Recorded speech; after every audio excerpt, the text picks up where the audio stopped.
This is a quick breakdown of all the options for pitching in Professional Spirits Baseball 2024-2025. Much like my hitting video, this is going to go through each option and what each setting does. Pitching options can be found as the fourth selection in user settings. The first option allows you to choose how you want to pitch. There's two ways you can pitch in this game, with a double press or with a single press, and then there's two versions for each of those. The top option, which is the default, basically allows you to choose a pitch with a direction, then choose where you want to pitch, and then finally press the button once to start the pitch, and then second to complete it. The B version of this still allows you to choose a pitch, but it also allows you to move the cursor while you're in a pitching motion. So rather than getting locked into a location, you can still move up until the ball's thrown. Regardless of which version you choose, you kind of want to pitch the ball as close to the little white circle as possible. If you're using the double press version, then you're going to have a blue circle that will slowly shrink. This is to help with timing, so it can be a little bit easier. Too far out and you'll throw a wild pitch. Leave it till too late and you'll also throw a wild pitch. So you kind of need to find that sweet spot.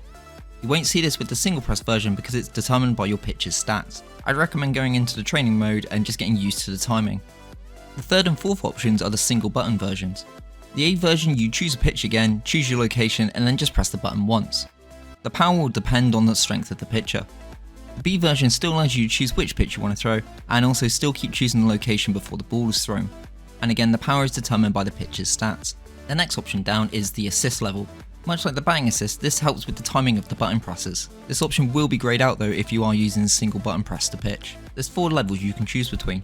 The top is no assist whatsoever, and then you've got assist levels 1 through 3. Keeping it off means if you do end up pressing it completely wrong, too early or whatever, it is going to throw a bad pitch. The higher the assist level, the more leeway it's going to give you if you did press a button wrong. So for example, even if you put it on the highest assist level, you can not even press a button and it won't throw a wild pitch. The third option is for changing the pitching cursor. The top default option is going to show you where the pitch is located, and it's also going to show you the direction the ball is going to travel. The next option is still going to show you the pitching cursor, but it's not going to show you the direction the ball is going to go. So for example, if you were throwing a curveball, you're not going to have the little down arrow. The next option is still going to give you a blue shrinking circle, but it's not going to give you a pitch cursor. You're still able to locate the pitch where you want, but you kind of have to have a feel of where you're throwing to. The next option is much like the first option, however, this time the pitching cursor is stuck in the middle. You can still choose your pitching location, but the cursor will always stay in the middle, so while it's handy for the timing, again you kind of have to have the feel of where you're throwing to. The last option is similar to the previous one, however it gets rid of the extra circle around the little white one. Again, you can still move the pitch around, but the circle in the middle won't change. These sort of options are good if you're playing a friend locally because obviously you can hide your pitches, but it does also mean that you have to remember where you're locating and have some good timing to make sure that you can really pull it off. The fourth option down allows you to see what pitches you can throw. The top option will show you the pitcher's arsenal and show you the strengths and weaknesses.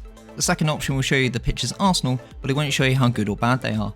And the last option turns it all off. Again, much like the pitching cursor, if you're playing locally, you might want to put the option to the middle or the bottom so then friends can't see what you're trying to throw.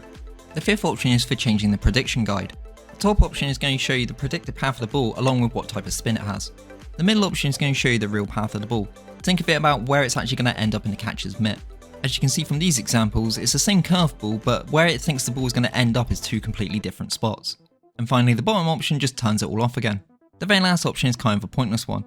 It's basically, do you want the animation for the catcher throwing the ball back to the pitcher on or off? Regardless of which option you choose, you can always just skip the animation anyway by pressing a button. The next set of options only work if you've actually got a batter in the box, so if you're just doing pitching training, none of this gets affected. If you select COM underneath user settings and then the very last option, it allows you to see how the strike zone looks. And again, much like batting, the top option will show you everything from the strike zone, the hot or cold zones, and also the previous pitch history. The second option is only going to show you the strike zone with none of the previous pitch history or the hot and cold zones. The third option is only going to show you the pitching history without the strike zone or the hot and cold zones. And the very last option is going to have all of it turned off. You can also choose to throw a pitch full force. You can do this by holding the same direction as the pitch that you want to throw. You'll know if it's switched on because some big purple text will appear next to the pitch name. While this does mean you can throw a harder pitch, it also does mean that you're going to lose more stamina. If you're not happy with the camera angle, you can also click the R3 button to cycle through different camera views. You can also press down on the right stick and this will grab the rosin bag. I'm not actually sure if this does anything, but it does look cool to have a cloud of smoke come off your hand when you throw a heater. If your pitcher has more than one pitch on the same direction, then all you need to do is press the R1 button to cycle between them. And if you want to throw a full force secondary pitch, then just keep the same direction and the R1 button held down at the same time until the purple text appears. You can also press L1 before a pitch to do a defensive shift. There's too many to explain here, but it's pretty obvious what each option does. The only other option for defensive shift is pressing the R2 button, and this changes whether your third baseman is going to either attack the ball or retreat from it when it's actually struck. That's about it for all the pitching options. Once again, I'd recommend going into one of the training modes and then playing around with some of the settings until you find something you're comfortable with. If you're looking to train and you just want to throw pitches, then it's the second option in the training settings. If you want some live at-bats, it's the very last option. If you're unsure any of the buttons or you have forgotten, then you can always review the manual, which can be found as the last option underneath settings. So say for example you've forgotten which button will pick off first, you can always review it there. While there's not as many options as there is in MLB The Show and how you input a pitch, what it does mean is that it's easier to pick up and play. Hope this video has helped explain some of the pitching settings. Thank you very much for watching, and if you've got any further questions then please just drop a comment below. I am currently working on some other videos that explain some of the other settings. But in the meantime, once again, thanks for watching, I hope you're enjoying the game, and I'll catch you next time.